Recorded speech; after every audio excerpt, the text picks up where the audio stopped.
안녕하세요. 선생님입니다. 자, 이번 시간에는 세종대에 이루어낸 발전에는 무엇이 있는지 알아봅시다. 라고 했죠. 자, 우리 조선에 대해서 한번 잘 생각해 봅시다. 조선이라는 나라가 바로 건국되는 게 1392년이에요. 연도까지 외울 필요는 없지만 잘 생각해 주세요. 조선을 건국하는데 큰 공을 조선을 건국한 사람은 태조 이성계라고 했죠. 알겠나요? 그 다음 조선을 세우는데 큰 공을 세운 사람이 두 명이라고 했죠. 한 명은 경복궁을 설계하고 유교의 이념에 따라 조선을 시스템 각종을 만든 사람을 바로 정도전이라고 했죠. 그 다음에 또 정몽주와 같은 온건 개혁파들을 무찌르고 고려를 무너뜨리면서 자신의 아버지였던 이성계가 조선을 건국할 수 있도록 큰 공을 세웠던 아들이었던 바로 이방원이 있습니다. 자, 근데 나라가 세워지고 당연히 처음에는 조금 어려움들이 있을 수 있고 혼란스러울 수 있겠죠? 그래서 초반에도 이제 이런 권력 다툼들이 나타나기 시작을 합니다. 선생님이 지난 시간에 말했던 것처럼 정도전이 꿈꾸는 나라는 신하들이 중심이 되어서 나라를 이끌어가는 이런 나라를 꿈꿨고, 이방원은 무슨 소리냐? 우리가 목숨 걸고 만든 나라, 왕의 중심이 되는 나라를 꿈꾸었던 사람이 바로 이방원이 되겠습니다. 결국 조선을 건국할 때는 같은 뜻을 품었지만 조선이 만들어지고 나서 생각이 달랐던 정도전과 이방원은 서로 싸움을 할 수밖에 없었겠죠. 결국 이 싸움의 승자는 바로 이방원이 바로 정도전을 역적으로 몰아서 제거하게 됩니다. 그래서 결국 정도전은 죽음을 맞이하게 되죠. 그리고 나서 바로 이 이방원이 바로 나중에 본인이 원하는 왕이 오르게 됩니다. 그 사람이 바로 태종이 되겠습니다. 본인이 그래서 나중에 왕위에 오르게 돼요. 그래서 이 태종이 조선 초기에 정치가 안정되는데 엄청 큰 역할을 하게 됩니다. 태종이 꿈꾸는 조선은 바로 누가 강력한 힘을 가지고 있어야 된다? 왕이 강력한 힘을 가지고 있어야 된다고 생각했던 사람이에요. 그래서 이 태종이 아주 왕의 힘을 강화시키는데 아주 결정적인 역할을 해주게 됩니다. 이 태종에게는 3명의 아들이 있었다고 합니다. 첫 번째 아들이 바로 양녕대군이죠. 왕자들, 즉 왕자들에겐 대군이라는 말이 붙습니다. 두 번째가 효녕대군이라고 하고 셋째가 양녕대군이었어요. 그러면 왕위 계승은 원래 첫 번째 왕자가 하는 것이 원칙이겠죠. 첫 번째였던 이 양녕이 원래 처음에는 왕위를 이을 세자였습니다. 하지만 태종이 양녕이 마음에 들지 않았다고 해요. 양녕이 실제로 뭐 공부도 열심히 하는 것도 아니고 각종 이제 소위 뭐 일진놀이 같다고 생각하면 되죠. 맨날 술 먹고 놀고 공부를 열심히 안 한 것. 그래서 태종이 마음에 들진 않지만 그 이야기를 직접적으로 할 수는 없죠. 왜냐하면 그런 말을 하는 순간 굉장히 또 정치가 혼란스러워지기 때문입니다. 하지만 양녕도 바보는 아니었나 봐요. 아버지가 자기를 그렇게 탐탁지 않아 한다는 걸 알았고 그래서 더 술 먹고 놀았다는 그런 이야기도 있습니다. 결국 아버지 태종이 왕위로 가장 점찍었던 사람이 바로 셋째였던 양녕대군이었어요. 양녕대군은 굉장히 책도 많이 읽고 늘 책을 읽었다고 하고, 그래서 책을 너무 많이 읽어서 아버지였던 태종이 아들의 건강을 걱정했을 정도로 이 양녕은 굉장히 책을 열심히 읽었다고 합니다. 책을 아주 많이 읽었다. 그 다음에 또 하나 재미있는 건 양녕대군은 책도 좋아했지만 음식 중에서 이 고기를 엄청 좋아했대요. 그래서 거의 반찬에 고기가 없으면 밥을 안 먹었다고 하는 기록이 진짜 남아있을 정도로 고기를 굉장히 좋아했다고 합니다. 근데 이 태종은 굉장한 아들 바라기예요. 정말 무한 사랑을 아들에게 주는 사람입니다. 그래서 우리 조선은 유교 국가라고 했잖아요. 유교 국가에서는 부모님이 돌아가시면 선생님이 무덤에서 3년상이라고 해서, 그쵸? 아버지 무덤 옆에서 3년 동안 먹을 거나 이런 거 많이 안 먹고 부모님의 죽음을 슬퍼하면서 부모님께 효도하는 것을 굉장히 중요시하는 유교 사회였다고 했죠. 하지만 아들인 양녕대군의 건강이 안 좋아질 것을 걱정해서 아들 태종이 특별한 명령을 내려. 내가 혹시 죽더라도 내 아들인 양녕은 3년상은 치르더라도 꼭 고기는 먹게 해라. 이런 명령을 내릴 정도로 아들에 대한 사랑이 어마어마했던 사람이 바로 이 태종입니다. 알겠나요?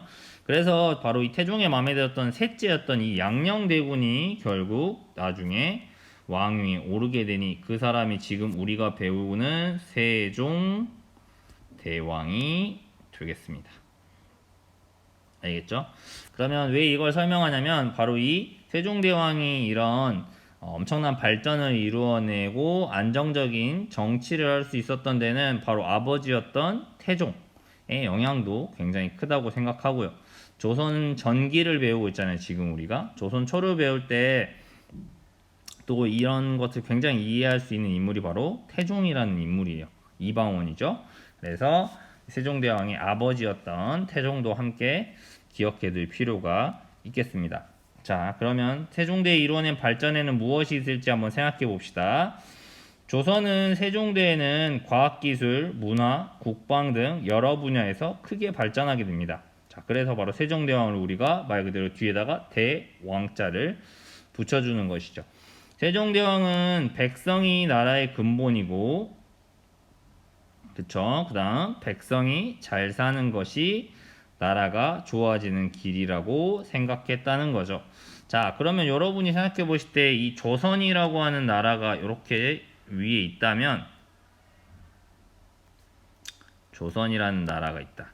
이 조선의 나라를 크게 버티고 있는 기둥이라고 본다면 두 가지를 꼽자면 이 조선 사회의 가장 큰 특징 첫 번째는 바로 유교예요. 유교. 자, 지난 시간에 유교에 대해서 공부했죠. 그쵸? 임금님께 충성하고 임금께 충성. 그치? 그 다음 부모님께 효도한다. 그치? 이게 가장 중요한 사상인 유교가 바로 조선 사회의 핵심적인 생각, 이 사회를 이끌어 나가는 가치였어요. 그 다음에 먹고 살려면 당연히 제일 중요한 건 뭐였겠어요? 바로 농사. 이 농사를 발전시켜야지 사람들이 배불리 먹고 살 수 있겠죠. 이런 기둥 아래서 바로 백성들이 편안하게 사는 것이다. 자, 이런 나라의 근본, 바탕에는 바로 백성들이 있다. 이 나라를 바치고 있는 백성들. 그러니까 당연히 이 백성들이 잘 살게 하기 위해서 농사 기술을 굉장히 발전시킬 수밖에 없겠죠. 맞아요. 자, 그래서 바로 세종은 고려시대에 만들어진 연구기관을 모아서 바로 뭘 만드냐면 이 집현전이라고 하는 기관을 만들게 됩니다. 알겠나요? 자, 집현전 굉장히 중요해요. 꼭 시험에 나옵니다. 세종대왕이 결국 왕이 되고 나서 본인의 정치적인 그런 힘을 실어줄 기관을 만들었다. 이게 바로 집현전이다. 그러면 세종대왕이 이 집현전에는 어떤 사람들을 주로 등용을 했을까? 라는 생각을 해볼 수 있죠. 바로 어떤 사람들? 굉장히 젊고 능력 있는, 그치? 이런 인재들을 적극적으로 등용했다는 것을 알 수 있어요. 흔히 사람은 이렇게 되거든요. 나랑 친한 사람, 그치? 내 말을 잘 듣는 사람을 곁에 두고 싶어 하지. 나랑 친한 사람이랑 놀아야 재밌는 거고 내 말을 잘 들어야 나도 편하잖아. 하지만 꼭 그런 사람만이 아니라 당연히 세종대왕 같은 리더라면 나와 좀 덜 친하더라도, 그 다음에 내 말에 무조건 찬성하는 게 아니라 내 말을 때론 비판하더라도 젊고 능력 있는 인재를 등용해야지 당연히 발전이 이루어지겠죠. 무슨 말인지 알겠나요? 그리고 이 젊고 능력 있는 인재들을 세종대왕이 직접 뽑았단 말이야. 그러면 여러분이 젊고 능력 있는 인재야. 왕이 나를 뽑아줬어. 조선 사회는 임금에 대한 충성이 중요한 사회잖아. 이 사람들이 얼마나 목숨 바쳐서 열심히 일하겠어요. 그렇죠? 그러니까 세종대왕이 자기를 뽑아줬고 일할 수 있는 이런 집현전이라든지 여러 가지를 마련해줘. 당연히 목숨 바쳐서 자기의 능력껏 일을 하겠죠. 그렇기 때문에 이런 발전들을 이루어낼 수 있었던 것입니다. 단순하게 그냥 이런 게 만들어져 왜 이렇게 많이 만들어서 외우기 짜증나네 이렇게 생각하시면 안 되는 것입니다. 알겠나요? 자, 집현전입니다. 그러면 집현전에서 제일 첫 번째로 노력하는 것들은 당연히 백성의 생활에 도움이 되는 것들을 만들어야 되겠죠. 특히 과학적인 기구를 발명한다.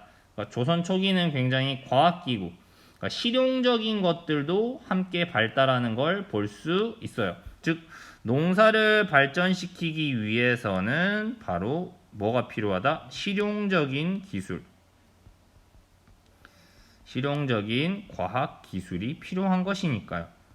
그쵸? 네. 그러니까 조선 초기에는 바로 이렇게 실용적인 과학 기술을 발달시키기 위해 노력합니다. 나중에 조선 후기를 배우겠지만 이 조선이 점점 시간이 지나면 지날수록 과학 기술을 발달시키는 걸 무시하고 지나치게 유교적인 생각만 강요해요. 그러니까 말 그대로 우리가 먹고 살기도 힘든데 맨날 임금에 대한 충성, 부모님에 대한 효 이것만 가지고 사람은 먹고 살 수 없잖아. 그래서 나중에 이 조선 사회가 이제 이런 균형이 무너지기 시작합니다. 하지만 세종대왕은 유교적인 것도 중요하지만 바로 농사를 통해서 백성들을 행복하게 잘 살게 하는 것을 위해서 과학기술을 적극적으로 발달시켰다라는 것이죠. 자, 당연히 그러니까 농사를 잘 짓게 하기 위한 책으로 바로 무슨 책을 만든다? 바로 농사직설이라고 하는 책을 만들었다. 선생님, 뭐 책이 뭐가 중요해요? 자, 그 당시에는 유튜브가 있을까요? 이렇게, 그쵸? 별로 없단 말이야. 그렇기 때문에 이런 책을 만들어 가지고 전국 각지에 나눠주는 거죠. 그래서 거기에는 관리가 책을 읽고 아 농사는 이렇게 지어야 되는구나. 자, 이때쯤 배추를 심어야 되고 배추를 심으면 이때 벌레가 많이 나오니까 어떤 조치들을 해줘야 된다. 이때 비료를 줘야 된다. 이런 것들을 잘 관리하고 과학기술적으로 해줘야지 나중에 배추가 알차게 나와서 백성들이 맛있게 먹을 수 있을 거 아니에요. 그렇죠? 그래서 농사직설이라는 책이 중요한 게 자, 이게 포인트예요. 우리나라 환경에 맞게 농사짓는 방법을 정리해 만든 책이다. 이게 제일 중요합니다. 그러면 이전에는 어땠다는 걸 알 수 있어요? 이전에는 어디에 농사책을 가져와서 우리가 농사를 지었어요? 바로 중국에 농사책을 가져다가 우리가 농사를 지었어요. 근데 중국의 농사책은 당연히 중국의 날씨나 중국의 땅에 맞는 농사법이었을 거 아니에요. 그러니까 우리나라에게 맞지 않았겠죠. 그러니까 세종대왕이 바로 우리나라의 것을 만든 것이에요. 알겠죠? 그래서 농사직설이라고 하는 책이 중요한 것입니다. 우리나라 환경에 맞게 농사짓는 방법을 정리했다. 알겠죠?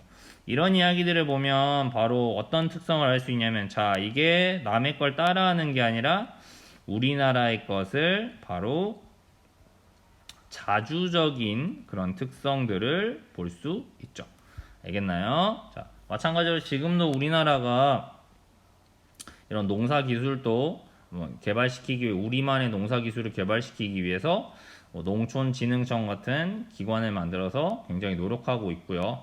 여러분이 먹는 과일들 같은 경우 쌀 이런 것들 더 맛있게 하고 더 몸에 좋게 하기 위해서 또 병충해에 강해서 우리가 더 많이 수확을 해서 풍부하게 먹을 수 있도록 지금도 과학기술을 발달시키면서 노력하고 있는 것이에요. 알겠나요? 좋습니다. 그 다음 다양한 과학기구들을 만들어서 보급하게 된다. 그 다음 아까 선생님이 말했죠. 세종대왕은 젊고 능력이 있으면 등용하는데 더 대단한 게 뭐예요? 바로 조선사회는 어쩔 수 없는 신분사회였습니다. 하지만 장영실 같이 신분이 낮아도 바로 기술이 뛰어난 사람이 있으면 관리로 뽑아서 과학기술을 개발하고 연구하도록 했다는 거죠. 장영실은 우리가 잘 알겠지만 신분이 바로 뭔 출신이었다? 노비 신분이었다라는 거죠. 조선사회는 신분사회인데 이 노비가 그치 관직에 나간다는 것은 굉장히 힘든 일이었지만 세종대왕은 능력만 있으면, 그쵸? 신분에 관계없이 바로 인재들을 등용했다는 것을 알 수가 있어요. 그쵸? 이게 뭐가 대단한 걸까 생각할 수 있는데, 자, 장영실을 보면서 수많은 사람이 희망을 품는 거죠. 아, 세종대왕은 신분에 관계없이 능력이 있는 사람을 뽑는다. 아, 나도 열심히 하면 장영실처럼 될 수 있겠다. 마찬가지로 신분이 노비였지만 자기의 능력을 알아준 장영실은 얼마나 세종대왕이 감사했겠어요. 정말 뼈 빠져라 열심히 일했겠죠. 이런 사람을 뽑을 줄 아는 능력, 이런 것이 바로 세종대왕의 대단함이 아닐까, 이런 생각을 합니다. 그래서 무엇이든지 사람이 가장 중요하고 사람을 잘 볼 줄 아는 그런 눈이 있는 것이 중요하다고 볼 수 있어요. 그 다음 세종대왕이 또 발전시킨 과학기구들은, 만든 과학기구들은 혼천이, 앙부일구, 자경루 같은 여러가지 과학기구들을 만들게 합니다. 자, 과학기구들을 만들게 해요. 자, 특히 비가 내린 후 양을 측정할 수 있는 측우기를 만들었다. 자, 요거 굉장히 많이 나오겠죠. 각 고을에 보급해 그 지역의 기후를 파악하고 세금을 걷는데 활용했다라는 거죠. 자, 우리 1학기 때 이미 배웠어요. 그쵸? 우리나라도 영동, 경기, 강원, 그쵸? 그 다음에 호남, 이렇게, 영서, 그 다음에 영남, 이런 것처럼 이런 지명들은 다 조선시대에 생긴 거거든요. 근데 우리 1학기 때 배웠잖아요. 각 지역에 따라서 비가 오는 양이나 이런 것들이 다 다르다고 했잖아. 그러니까 이 지역의 기후에 맞는 농사법을 짓기 위해서 비의 양을 재는 바로 이 추국이라는 것을 만들었다. 여전히 우리도 지금 일기예보를 보면 내일 강수량이 얼마입니다. 이런 예측이 나오잖아요. 비의 양을 재는 추국이라는 거죠. 이걸 토대로 농사를 잘 짓게 한다는 거죠. 그러면 왜 농사가 중요할까? 이런 생각을 해보면 농사를 잘 지어야지 결국 수확량이 늘어나겠죠? 그쵸? 그러면 당연히 백성들도 배불리 먹게 되겠지만 결국 조선으로 보면 세금을 걷는 양이 늘어나게 돼요. 그러면 이 세금을 걷는 양이 늘어나게 되면 결국 이거를 뭐에 쓸 수 있어요? 국가가 강해지는데, 발전하는데 사용할 수 있겠죠. 다리를 놓는다든지 건물을 짓는다든지, 그 다음에 또 강력한 군대를 만들기 위해서 무기를 만든다든지 병사들을 훈련시키다든지, 그러니까 이런 세금들이 걷어지기 위해서는 결국 조선사회에서는 농사를 발달시키는 것이 굉장히 중요했다라는 것이에요. 혼천이나 앙부일구나 자경루는 뒤에서 좀 더 보도록 하겠습니다. 저 뒤에 나오죠, 이렇게. 그 다음, 자, 우리나라는 이전에는 중국의 달력을 이용했으나 중국의 달력이 우리나라와 맞지 않아 불편했다. 세종대왕 이전에는 중국의 달력을 이용했다는 거죠. 당연히 우리나라와 다르잖아요, 위치가. 그래서 불편할 수밖에 없다. 뭔가 농사를 지을 때 예를 들면 10월 1일에 심어야 되는데 달력이 잘못돼서 중국 걸 따라가다 보면 조금 늦게 심어버렸다. 그치? 일주일 늦게 심었어. 그러면 갑자기 서리가 내려가지고 그 새싹이 죽어버렸다. 이러면 농사가 한 해 완전히 망치는 거잖아요. 그래서 세종대왕은 바로 우리나라에서 일어나는 천문활동, 자, 별자리를 연구해서, 지금이야 컴퓨터가 있고 시계가 있지만 그때는 그렇지 않았잖아요. 이런 것들을 정확하게 보기 위해서는 바로 하늘의 움직임을 봐야 됐다는 거죠. 그래서 해와 달, 별의 움직임을 관찰할 수 있는 바로 혼천이라고 하는 것을 만들었다.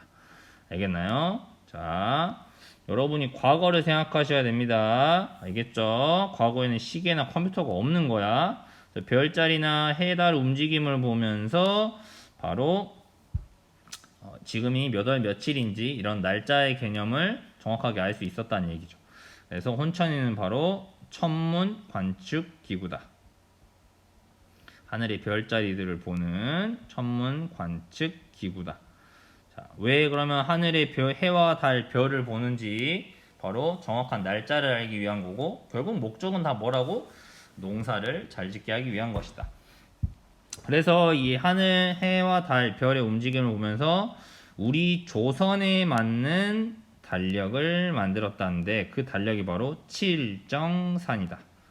알겠나요? 중요합니다. 칠정산이에요. 외국의 사례를 연구하고 비교하여 바로 우리 실정에 맞게 우리나라만의 달력을 만들었다. 현재 사용하고 있는 달력과 비교해도 차이가 없을 정도로 굉장히 정확하다. 알겠죠? 이게 칠정산입니다. 칠정산은 달력이다. 달력은 달력인데 우리나라만의 달력이다. 이 두 가지를 전부 한 목적은 결국 뭘 잘하게 하기 위함이다. 키워드는 무조건 농사에 놓고 이해해 주시면 되겠습니다. 자, 교과서 속으로도 한번 볼까요? 세종대왕은 어떤 사람이었을까? 우리나라 사람들이 가장 존경하는 지도자 중 한 명인 세종은 어떤 사람이었을까? 조선 왕조 실록, 기록으로 남아 있는 것이에요. 굶주리는 백성에게 옷을 주었다. 얼마나 백성을 사랑하는지 알 수 있죠. 악기의 소리를 듣고 음이 맞지 않는 것을 바로 알았다. 그래서 세종대왕 때 굉장히 악기라든지 이런 뭐 악보라든지 이런 음악들이 마찬가지로 발달하게 돼요. 세종대왕은 천재였나 봐요. 책만 많이 읽는 게 아니라 음악도 잘했다는 거. 이 아픈 와중에도 모든 일들을 처리하고 잠자리에 들었다. 굉장히 성실한 인물이었다. 이렇게 생각할 수 있겠죠? 그래서 우리나라 사람들이 아주 사랑하는 그런 지도자가 되지 않았을까? 이런 생각을 해보게 되겠습니다. 잠깐 끊었다가 두 번째 영상으로 넘어가도록 할게요.